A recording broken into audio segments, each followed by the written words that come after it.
ملت ابراہیمی سب سے پہلے ہمیں یہ سکھاتی ہے کہ درست ورلڈ ویو کیسے بنایا جاتا ہے، انہیریٹڈ نقشوں سے نہیں، شعوری غور و فکر سے۔ ہم سب کسی نہ کسی بند کمرے میں رہتے ہیں، فرق صرف اتنا ہے کہ دیواروں پر لگے نقشے بدل جاتے ہیں۔ ابراہیم علیہ السلام نے اپنی قوم کے لیے کھڑکی کھولی تھی، کائنات کو دیکھو، عقل کا استعمال کرو، پھر فیصلہ کرو کہ تمہارا رب کون ہے۔ تم ستاروں کا صرف چمکنا دیکھ رہے ہو، ان کا ڈوب جانا کیوں نہیں دیکھتے؟ جذبات اکثر انسان کو حقیقت سے غافل کر دیتے ہیں۔ لا احب الافلین، جو خود زوال پذیر ہو وہ معبود کیسے ہو گیا؟ بت نئے ہو گئے، پرستش وہی پرانی ہے، کبھی خوف، کبھی دولت، کبھی طاقت، کبھی لوگوں کی رائے۔ توحید صرف عقیدہ نہیں ہے، یہ انسان کو ہر جھوٹے الہ سے آزاد کرنے کا ایک عمل ہے۔ کھڑکی ہمیشہ موجود ہوتی ہے، سوال صرف یہ ہے کہ ہم اسے کھولنے کی ہمت کرتے ہیں یا نہیں۔ آج ایک سوال خود سے پوچھ کر دیکھیں، وہ کون سا خوف، روایت یا عقیدہ ہے جسے میں نے کبھی حقیقت کی نظر سے دیکھا ہی نہیں؟ ما دینوں کا، کیا ہے تمہارا دین؟ السلام علیکم ورحمۃ اللہ وبرکاتہ۔ نحمدہ و نصلی علی رسول الکریم، اما بعد، اعوذ باللہ من الشیطان الرجیم، بسم اللہ الرحمن الرحیم۔ رب اشرح لی صدری ویسر لی امری واحلل عقدۃ من لسانی یفقہوا قولی۔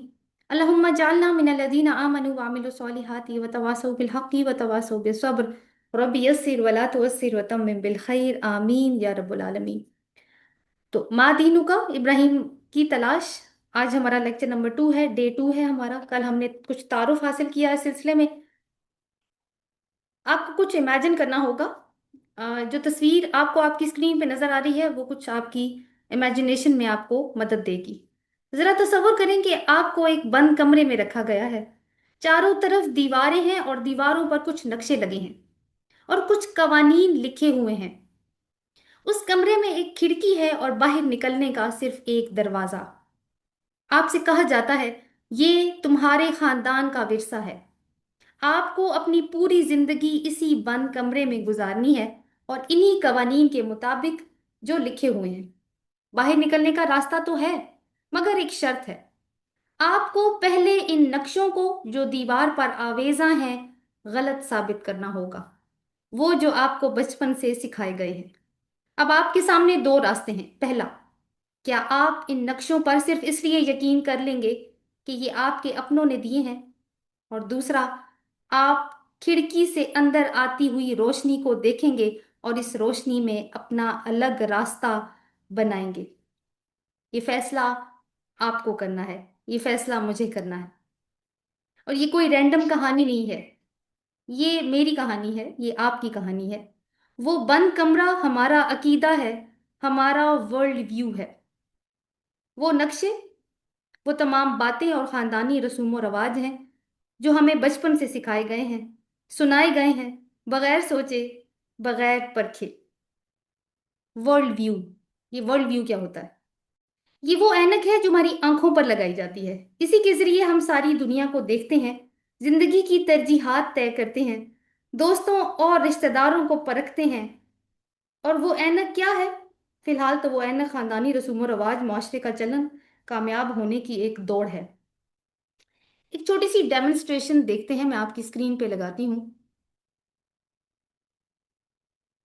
اس بچے نے پیلے رنگ کی اینک لگا رکھی ہے اور سمجھ رہا ہے کہ دنیا پیلے رنگ کی ہے، اور کیا معلوم کہ یہ اینک کس کے پیدا ہوتے ہی اس کو لگا دی گئی ہو۔ اب دیکھیے اینک کا رنگ بدل گیا ہے، اب نیلے رنگ کی اینک ہو گئی ہے، اور یہ سمجھ رہا ہے کہ ساری دنیا نیلے رنگ کی ہے۔ آگے جا کے اینک کا رنگ بدلا اور وہ لال رنگ کی اینک ہے، اور اب دنیا کا رنگ بھی بدل گیا، اب ساری دنیا اس کے لیے لال ہو چکی ہے۔ اب آخر میں وہ رنگ برنگی اینکیں اتار کر دیکھتا ہے تو حیران ہے کہ دنیا کی حقیقت تو بالکل مختلف ہے، اور اب وہ صحیح اینک لگاتا ہے جہاں سے اس کو دنیا کی حقیقت نظر آتی ہے۔ تو یہ چھوٹی سی ڈیمونسٹریشن تھی ورلڈ ویو کا کانسیپٹ سمجھانے کے لیے۔ جی، تو ورلڈ ویو کی بات ہو رہی تھی، دوبارہ سے دیکھتے ہیں آپ اس ویڈیو کے دیکھنے کے بعد کہ ورلڈ ویو کیا ہوتا ہے۔ یہ وہ اینک ہے جو ہماری آنکھوں پر لگائی جاتی ہے اور اس کے ذریعے ہم ساری دنیا کو دیکھتے ہیں، زندگی کی ترجیحات طے کرتے ہیں، دوستوں اور رشتہ داروں کو پرکھتے ہیں، اور جس رنگ کی ہم اینک لگاتے ہیں ہمیں ہر چیز ویسی ہی نظر آنے لگ پڑتی ہے۔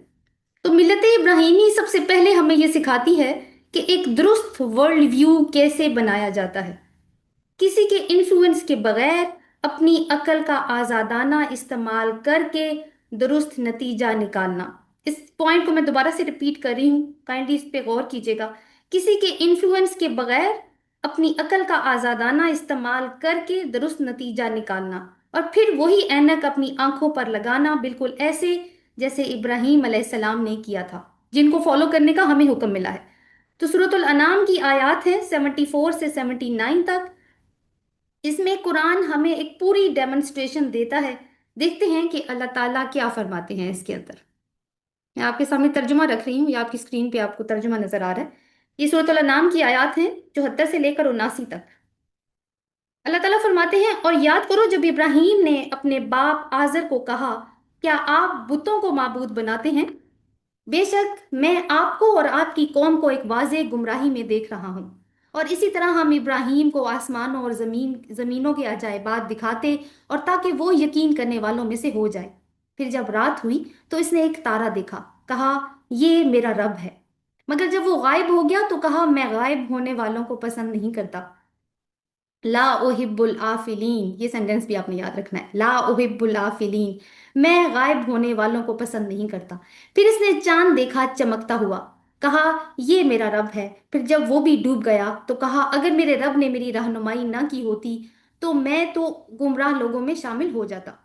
پھر جب اس نے جگمگاتا ہوا سورج دیکھا، اس نے کہا یہ ہے میرا رب، یہ بہت بڑا ہے۔ پھر جب وہ بھی ڈوب گیا تو اس نے کہا اے میری قوم، میں بیزار ہوں ان سے جن کو تم شریک ٹھہراتے ہو۔ اور جو اگلی آیت ہے وہ یہ ہے کہ انی وجہت وجہی للذی فطر السماوات والارض، میں نے تو اپنا رخ اس ہستی کی طرف کر لیا ہے جس نے آسمانوں اور زمینوں کو بنایا ہے یکسو ہو کر، وما انا من المشرکین، اور میں مشرکوں میں سے نہیں ہوں۔ تو آپ دیکھیے کہ اگر آپ نے تھوڑا سا غور کیا ہو کہ یہ ایک پورا سفر ہے، کائنات کے مشاہدے سے لے کر اپنی عقل کو استعمال کر کے درست نتیجہ برآمد کرنا، اور درست نتیجہ جو برآمد ہوا حضرت ابراہیم علیہ السلام نے اس کو کیسے ڈیمونسٹریٹ کیا؟ انی وجہت وجہی للذی فطر السماوات والارض، میں نے تو اپنا رخ اس ہستی کی طرف کر لیا ہے جس نے آسمانوں اور زمین کو بنایا ہے یکسو ہو کر۔ یعنی آخر میں انہوں نے اپنا ورلڈ ویو توحید پر سیٹ کر کے دیا ہے، اور یہ ابراہیم علیہ السلام نے ڈیمونسٹریٹ کیا ہے قوم کے لیے، ہمارے لیے۔ یہ ان کا اپنا کوئی پرسنل ایکسپیرینس نہیں ہے، کیونکہ ایک رسول اللہ کی طرف سے پیدائشی موحد ہوتا ہے، اور یہ کلیریفیکیشن ضروری تھی کچھ وجوہات کی بنا پر۔ اب ہم ان آیات کا انالیسس کرتے ہیں۔ ابراہیم علیہ السلام کی قوم ایک بند کمرے میں تھی جس کی دیواروں پر نقشے تھے، ستاروں کے، چاند کے، سورج کے، اور قوانین لکھے ہوئے تھے کہ ان کی ہی عبادت کی جائے گی۔ ابراہیم علیہ السلام نے ان کے لیے کھڑکی کھولی اور طریقہ ڈیمونسٹریٹ کیا کہ مشاہدہ کرو کائنات کا، یہ سب جو تم دیکھتے ہو دن رات یہ کیسے ہو رہا ہے، اور پھر اپنی عقل کا استعمال کر کے نتیجہ نکالو گے تو اسی نتیجے پر پہنچو گے جو میں نے تمہیں بتایا ہے۔ یہی تو ہے عقل کا پہلا تقاضا، کہ پہلے سے موجود نظریات کو تنقیدی نگاہ سے دیکھو، کیوں اور کیسے کا سوال کرو۔ ابراہیم علیہ السلام نے اپنی قوم سے کہا کہ تم بنی بنائی روایات کے پیچھے چل رہے ہو۔ انہوں نے ثابت کیا کہ تمہارے مشاہدے اور نتیجے میں تضاد ہے، تم دیکھتے کچھ ہو، رزلٹ تم کچھ اور ڈرا کر رہے ہو۔ تم نے غلط اینک لگا رکھی ہے جو تمہیں حقیقت نہیں دکھا رہی۔ تم دیکھ رہے ہو یہ ستارے چمکتے ہیں، مگر یہ غائب کیوں ہو جاتے ہیں؟ وہ بھی کوئی معبود ہوا جو ڈوب جائے، وہ بھی کوئی معبود ہوا جس پر زوال آ جائے۔ تم صرف ان کا چمکنا دیکھ رہے ہو جو کہ ایک جذباتی اپروچ ہے، اور یہ جذبات تمہاری سوچنے سمجھنے کی صلاحیت کے آڑے آ چکے ہیں۔ تو ملت ابراہیمی بتاتی ہے کہ فیصلے لیتے ہوئے جذبات کو سائڈ پر رکھنا ہے۔ پھر ابراہیم علیہ السلام نے ایک بہت گہرا جملہ بولا، انہوں نے فرمایا لا احب العافلین، میں ڈوبنے والوں کو پسند نہیں کرتا۔ کیوں؟ کیونکہ جو ڈوب رہا ہے پھر وہ ایک وقت مقرر پر طلوع بھی تو ہو رہا ہے، وہ ایک وقت پر ڈوبتا ہے، ایک وقت پہ دوبارہ سے طلوع ہو جاتا ہے، وہ تو خود کسی اور کے قانون کی پیروی کر رہا ہے۔ تو وہ بھی کوئی الہ ہوا، وہ بھی کوئی معبود ہوا بھلا؟ الہ یا معبود تو وہ ذات ہوتی ہے جو اپنے قوانین بناتی ہے اور مخلوق سے عمل کرواتی ہے، تم تو عارضی سہاروں پر تکیہ کیے ہوئے ہو۔ اور پھر اس سارے مشاہدے اور عقل کے استعمال کے پروسیس کو سمجھانے کے بعد وہ اپنا ورلڈ ویو قوم کے سامنے اعلانیہ رکھتے ہیں۔ اور وہ کیا ہے؟ وہی آیت جو میں نے آپ کے سامنے رکھی، انی وجہت وجہی للذی فطر السماوات والارض حنیفا وما انا من المشرکین، میں نے اپنا رخ اس ہستی کی طرف کر لیا ہے جس نے آسمانوں اور زمینوں کو پیدا کیا یکسو ہو کر، اور میں کبھی بھی مشرکوں میں سے نہیں تھا۔ میں نے تو وہ اینت پہن لی ہے جو حقیقت دکھاتی ہے۔ تو یہ ہے توحید کا ورلڈ ویو۔ کیا؟ کہ جب آسمانوں، زمین اور اس میں موجود ہر چیز کا کریٹر خالق اللہ ہے، ساری پاورز اور کنٹرول اس کے ہاتھ میں ہے، تو عقل کا تقاضا یہی ہے کہ میں اپنا رخ صرف اس کی طرف کروں، وہ جو ایک ہے، جو یکتا ہے، جو وحدہ لا شریک ہے۔ اور اس کی یکتائی اور اس کی توحید کا ثبوت بھی اسی پروسیس میں سے مل جاتا ہے۔ کیسے؟ کہ جو پروسیس چل رہا ہے اس میں کوئی رخنا نہیں ہے۔ اگر ایک سے زیادہ معبود ہوتے تو یہ جتنا بھی پروسیس چل رہا ہوتا ہے اس کے اندر کوئی نہ کوئی پرابلم ضرور آتی، کبھی سورج ٹائم پہ نہ نکلتا، کبھی چاند نہ آتا آسمان کے اوپر۔ تو یہ ساری چیزیں یہ بھی ظاہر کرتی ہیں کہ وہ جو سارا انتظام سنبھالے ہوئے وہ کوئی ایک ہی ہستی ہے، وہ کوئی دو نہیں ہو سکتے۔ تو اور ابراہیم علیہ السلام گویا ان کو سمجھا رہے ہیں کہ میں اس کی ایک مخلوق ہوں باقی مخلوقات کی طرح، جیسے کہ چاند، سورج، ستارے اس کی مخلوقات ہیں جو اس الہ واحد کے قانون میں جکڑے ہوئے ہیں، اور اس کی مخلوق ہونے کے ناطے میں بھی اسی کے قانون کے دائرے کے اندر ہوں، تو مجھے صرف اور صرف اسی کی عبادت کرنی ہے۔ تو ابراہیم علیہ السلام نے اس نقشوں والے کمرے میں اپنی قوم کے لیے ایک کھڑکی کھول دی، لیکن کیا وہ باہر نکلے؟ یہ تو ہم آگے چل کر دیکھیں گے۔ مگر ابھی ایک بہت ریلیونٹ کوشچن جو میں بھی آپ کے مائنڈ میں بھی آیا ہو، کہ کیا ابراہیم علیہ السلام کی قوم عقل کا استعمال بالکل نہیں کرتی تھی؟ نہیں، ایسا بھی نہیں ہے۔ وہ کوئی عقل سے پیدل لوگ نہیں تھے، وہ شہر بسانے والے، تجارت کرنے والے، اپنی تہذیبی شناخت رکھنے والے، اسٹرونومی کے ماہر لوگ تھے، یعنی عقل کا استعمال تو وہ کرتے تھے۔ لیکن پھر مسئلہ کیا ہوا؟ مسئلہ یہ ہے کہ وہ عقل کا درست استعمال نہیں کر رہے تھے۔ اب ایک اور سوال پیدا ہوتا ہے کہ یہ کیسے معلوم ہوگا کہ عقل کا استعمال درست ہے یا نہیں؟ تو اس کے کچھ انڈیکیٹرز ہیں، کچھ علامات ہیں جو میں آپ کے سامنے رکھتی ہوں، آپ کو آپ کی اسکرین پہ بھی نظر آ رہے ہیں۔ یعنی عقل کے درست استعمال کی علامات یا انڈیکیٹرز۔ تو پہلا انڈیکیٹر کیا ہے یا پہلی علامت کیا ہے؟ کہ عقل جذبات کے پیچھے نہیں چلتی۔ ہم ان سارے انڈیکیٹرز کو ایک ایک کر کے دیکھیں گے، اور اس میں ہم پہلے حضرت ابراہیم علیہ السلام کی قوم کو پلیس کر کے دیکھیں گے، اس کے بعد اپنے آپ کو۔ تو ابراہیم علیہ السلام نے اپنی قوم سے پوچھا، میں پہلا انڈیکیٹر آپ کو بتا رہی ہوں کون سا ہے، وہ عقل جذبات کے پیچھے نہیں چلتی۔ تو ابراہیم علیہ السلام نے اپنی قوم سے پوچھا کہ تم ان مٹی اور پتھر کے بتوں کو کیوں پوجتے ہو؟ تو قوم کا جواب کیا تھا؟ ہم نے اپنے باپ دادا کو ایسا ہی کرتے پایا ہے، سورۃ الانبیاء آیت نمبر 52 اور 53۔ یہ جواب کیا کسی منطق پر ہے؟ نہیں، یہ جذبات پر ہے، باپ دادا سے وابستگی کے جذبات، اور جذبات انسان کو متعصب بنا دیتے ہیں، وہ عقل کی راہ میں حائل ہو جاتے ہیں اور انسان درست فیصلہ نہیں کر پاتا۔ ابراہیم علیہ السلام کی قوم تو مشرک تھی، اور ہم، میں اور آپ، جو ایمان والا ہونے کا دعویٰ کرتے ہیں، اس انڈیکیٹر پر ہماری پلیسمنٹ کیا ہے؟ ذرا خود سے پوچھتے ہیں۔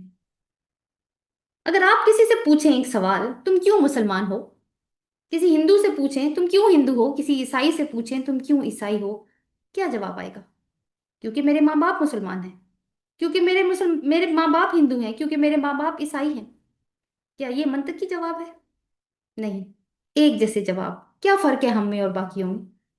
اصل میں ہم مخصوص فرقے یا نظریے پر کاربند ہیں، کیونکہ ہمارے خاندان میں ایسا ہی ہوتا چلا آیا ہے۔ یہ وہ بند کمرہ ہے، دیواروں پر وہی نقشے جو باپ دادا نے وراثت پہ دے دیے۔ ہمارے پاس قرآن کی کھڑکی ہے، رسول صلی اللہ علیہ وسلم کی سیرہ کی روشنی دروازے کے اندر سے آ رہی ہے۔ کیا ہم نے اس کھڑکی کو کھول کر دیکھا کہ ہم بھی کہہ سکتے جیسے ابراہیم علیہ السلام نے کہا تھا، انی وجہت وجہی للذی فطر السماوات والارض، میں نے تو اپنا رخ اس ہستی کے سامنے کر دیا ہے جو آسمانوں اور زمینوں کا کریٹر ہے۔ دوسرا انڈیکیٹر ہے دور اندیشی کی کمی۔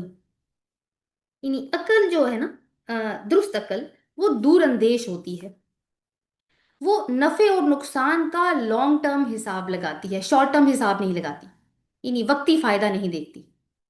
یاد ہے آپ کو وہ منظر جب ابراہیم علیہ السلام نے بت کدے میں جا کر سارے بت توڑ ڈالے تھے، صرف ایک بڑا بت چھوڑا اور کلہاڑا اس کے ہاتھ میں رکھ دیا؟